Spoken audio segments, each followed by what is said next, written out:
A lot of people have been fighting for this day and celebrating what this day means. Jodie Emery is among them. She's been called the Princess of Pot, has spent the last 15 years fighting for legalization, and she's with me in studio now. Good morning. Good morning. What were you doing at 12:01 a.m.? Well, I was trying to get a bit of sleep before my 4:20 a.m. interview, kicking off the very big day ahead. I find it hard to believe you wouldn't be up and lighting up legally as legalization went into effect. Well, I light up every day, and I am a medical user authorized in this country, so I do have legal medical joints with me right now. But a funny note is that all of the cannabis being smoked today in Ontario is still illicit cannabis because it didn't come from the government. But it is a wonderful day to celebrate. What does it mean to you? And in the fights that you have had over the course of your career, could you have ever imagined this day happening?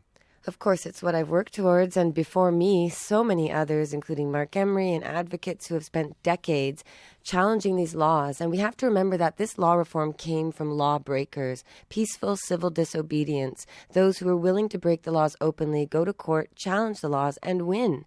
That's how we've received all of these changes for medical access and other cannabis access. And now the government is doing what is symbolically the right thing, and the world is watching, so that makes me happy.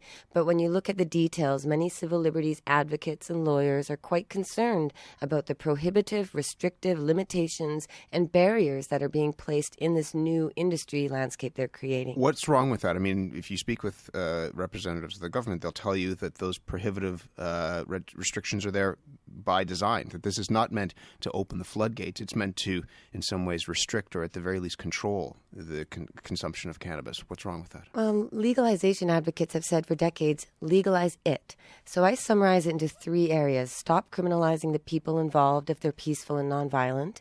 Stop criminalizing the industry, the BC Bud, the businesses, the pioneers and entrepreneurs, the dispensaries and edible makers. Stop criminalizing them if they're peaceful, nonviolent people engaged in consensual transactions with adults. And stop wasting hundreds of millions of dollars every year on law enforcement. But tragically, we're seeing that many people are not getting amnesty except for pot possession pardons. We'll hear more about that today. But people like me with trafficking records, I never hurt anyone. I only helped. But I have this record, and many others do too.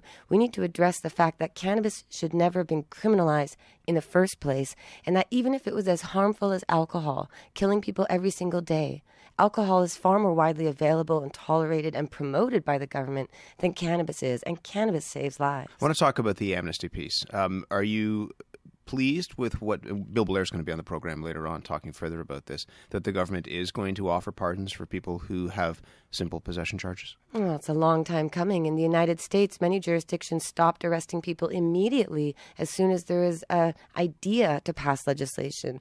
We've had Trudeau say 5 years ago the top reasons to legalize are to stop arresting tens of thousands of Canadians every year and stop wasting $500 million every year. So those arrests have continued, and I've been a harsh critic, and I've reached out to Trudeau. I saw a Liberal nomination. I've engaged with them a lot. But they seem to be intent on letting criminalization continue because it's hard to say we were wrong. So this amnesty, this apology for at least possession is great, but we need to look at everyone else who has a minor trafficking or major trafficking conviction, like myself. Again, I am so-called trafficker, but I've never hurt anyone, and I shouldn't be deemed a criminal. Why should you be pardoned? You broke the law. Well, a lot of people broke the law to change laws over. But it was the law. I followed the law very closely while Mark Emery served 5 years in U.S. prison for financing legalization. That's what the DEA extradited him for. I followed the law very closely and ran for office 5 times, engaged in every which way, testifying to offices of government at every level in Canada and the U.S. And then in 2016, Trudeau said, we're going to legalize and license dispensaries. And Mark had gotten out of prison, and we had been through so much hardship for so many years. We were struggling, and I said, why don't we open up a dispensary like Uber and Airbnb will be regulated and licensed and accepted for helping disrupt and create this economy?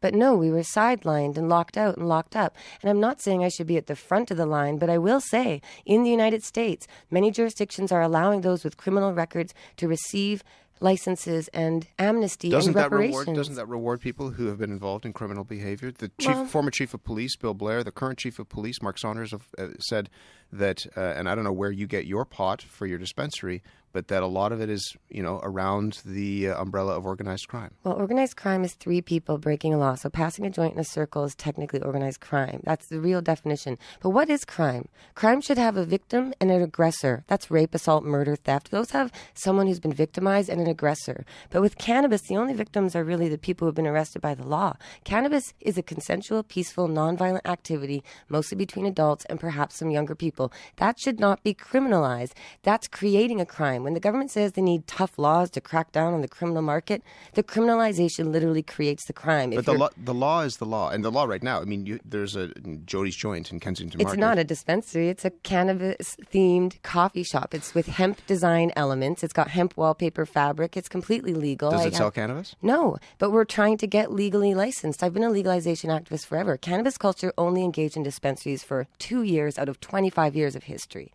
We are leading the way through activism and trying to demonstrate what legalization should look like. If you're not brought into the legal fold and allowed to open as of, I guess, the 1st of April, a legal shop, well, you can be involved in what people are calling now the gray market, the black market? Well, I was convicted last December. I only engaged in dispensaries for 10 months, and it was a very public, peaceful act of civil disobedience to say, this is what legalization should look like. Adult access with no discrimination, business creation, a franchise model that pays taxes and engages with the community. And then we were sidelined. And again, I'm not saying I should be the front of the line, but when gay marriage right activists fought for that right, the ones who went and challenged it, should they be excluded from being allowed to get married? Or women who'd fought for the right to vote and went to ballot boxes, should the activists be excluded because they broke the law?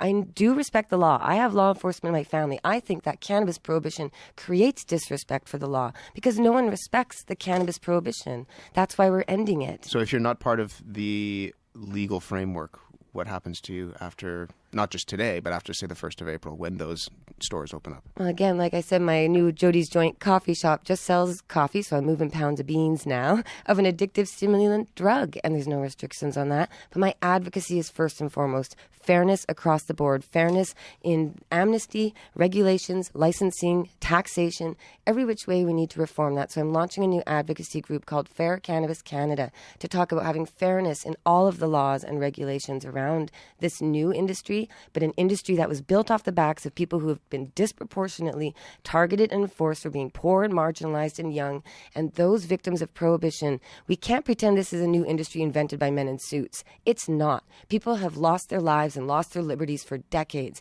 and that's a great injustice, as Bill Blair admits, and it needs to be rectified with not just amnesty, but I believe reparations.